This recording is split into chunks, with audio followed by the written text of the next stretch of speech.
It doesn't change your fucking life. It eats up time that you could fix your problems with.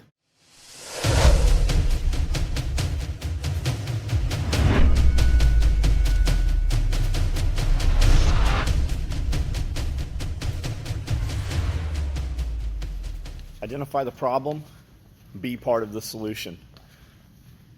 That's it. Identify the problem, be the fucking solution. If you can't be the solution, then why are we dwelling on the fucking problem? If you can't fix the problem, why do you spend so much time on the internet worrying about the problem? Especially if the problem doesn't directly affect you or directly affect somebody right there in your inner circle.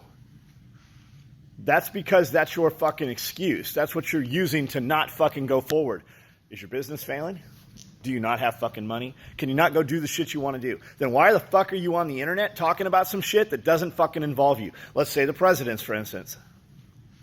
Any of them. Any of the fucking presidents. If you're on there bitching about what the president did, and it's not going to fucking affect you, then how come your job's not fucking doing great? If you got, that's how you're spending your leisure time. That's how you're spending all your time. It's not, though. That's just the piece that everybody sees on the internet. Because when you're not on the internet, you're fucking drinking, or you're sleeping, or you're doing whatever the fuck it is. But your failed business is your fucking fault. It's not your customer. It's you. Because you're not fucking doing the shit in your business that needs to be done. Or you're not doing enough of your business.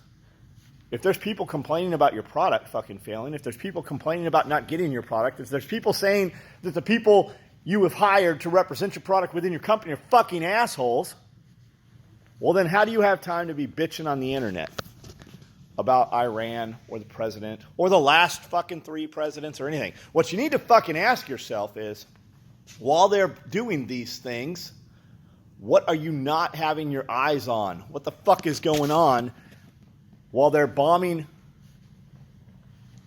people right now? While they're fucking dropping bombs or about to go to war, whatever it is, what are they going to pass and what are they going to slide in there? This vape thing, right? I think vaping is the dumbest shit in the world. All I see is grown fucking men blowing clouds, smelling like strawberry shortcake, little shitty girl perfume like your sister got when you were 6 years old. But I don't think it should be regulated. I don't think it be controlled. It started as getting people off cigarettes, and it's done good things for people. And really, that's just me.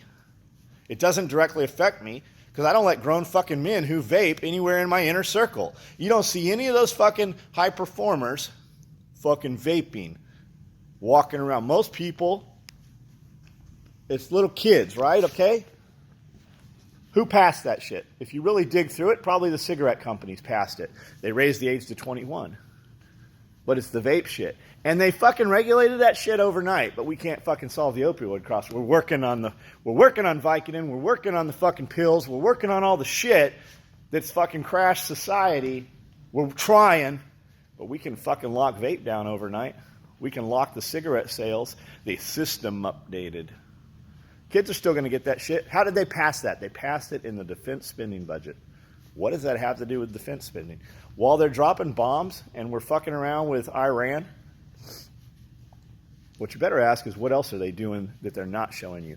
You better go to the back page of this fucking newspaper. You better look at the last fucking page because that's what this is about. It's a diversion. It's the fucking puppet show. But while you're out there quarterbacking that and not arguing with fucking simple-minded people, why are you even having a conversation with fucking people that it doesn't change your fucking life. It eats up time that you could fix your problems with. But see, that's the root of it. Your problem. Your problems are you.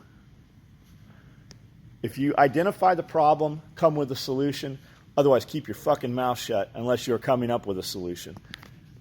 In politics, you can't change them. You can't even be part of the solution. And most of them don't directly affect you in any manner whatsoever.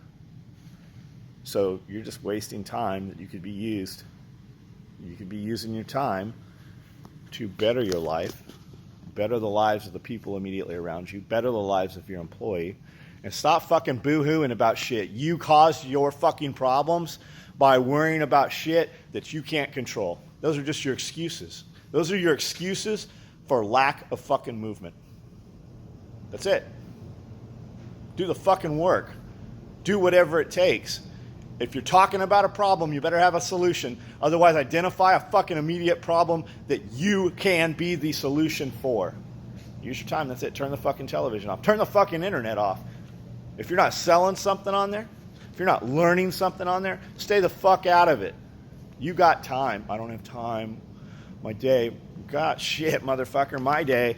I drove to Paris yesterday to pick some shit up, came back in here, we moved all this fucking gym equipment, fucking had to run to Jackson to get a fucking $1,000 door, which turned into a $2,000 door, and moving a fucking 2.5-inch gas line and routing it up and over the door, and then get back in here. Your day? And then I still did all my shit. All the normal business shit that I have to do. And still had time to do some shit I wanted to do. So don't tell me you don't have time, because you aren't doing shit, clearly. That could be about anybody. It could be about anybody. We all have more fucking time. Even I had more time to do more shit yesterday that I didn't opt to take the time to do more shit. You don't have time. You co-sign that bullshit. Because if you're doing something society doesn't accept, and your mom doesn't accept, and your family doesn't accept, you are looking for people to do that. And you find other fucking people, oftentimes kids, and you just fucking get them to join in on your bullshit. And you're like a virus, and you contaminate them. It's contagious. So that other kid or that younger person gets next to you because they're fucking acting out at home or whatever, so they get next to a little bit more crazy, and they themselves become more crazy. And you start a little movement, and you stand them up, and you're like, they kind of came out, and it's for their rights, whatever it is we're talking about. Whatever it is, you co-signed that bullshit, and now you got 2 or 3 people squealing the loudest, making the biggest scene, getting the attention. When really the initial person, they didn't really believe that. It's almost like brainwashing. It's fucking contagious. You're going to become what you get next to. That's how that goes. You co-sign the bullshit.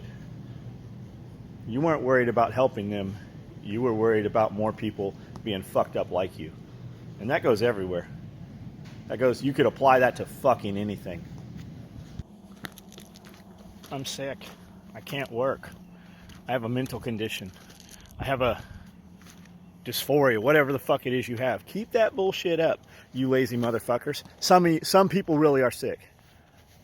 If you're so sick that you can prance all over the internet and fucking talk about it, you could do some kind of job, maybe not physical, but you could create something. You could do something and sell something and be of value and support yourself. But you're so busy pretending to be crazy, pretending to be fucked up, so that you don't have to work, so that you can qualify for a check and live in squalor. That's what that check provides. It doesn't live at any kind of level. Imagine if you took some fucking effort and made some money, and then took the money and made some more money. You keep fucking pretending, you keep convincing, sooner or later they're going to put your ass in a hospital. They're going to put a fucking needle in your arm, and you're going to wake up in a circle talking and fucking counseling around a bunch of crazy people. And when you take fucking normal people and put them with crazy people, they soon become crazy people. Look at all the asylums that were closed down, and look at the fucking comments and the interviews with the people who were in asylums for 15, 20 years and then got out. And look what they say. Most of them say, I wasn't crazy. My husband put me there. My family put me there. I was acting out as a wild kid, so my family put me in there. And I was around crazy people, and I became fucking crazy, and they medicated me to the point where I couldn't fucking have a clear head. You keep fucking pretending, you motherfuckers might actually get what you want one day. We used to lock you up. We used to fucking put you away. When you did shit the family didn't like, they would lock your ass up. When really what they should have done is just made you get a fucking job. Because that's what most of this is. Not all of it. There are some legitimate fucking people that need fucking help. But should you be fucking around in society? Because we have these groups now. And these kids come together and talk about how they're crazy and what hospital to go to and which one has better food and which one has better drugs and how you can get a check. We are conditioning these kids to not work and go ahead and act out and be fucking crazy, and we'll just give you some money and you can get a fucking apartment and a couple of you crazy little motherfuckers can just live together until one of you actually is crazy and fucking one of you ends up fucking with a knife in you. You keep pretending, you will become that. If you're around crazy, you'll fucking become crazy. If you're around performance, you will gain performance. If you're around negativity, it's a battery. You're going to absorb what you're around. You fucking keep fucking around, you might get what you're pretending.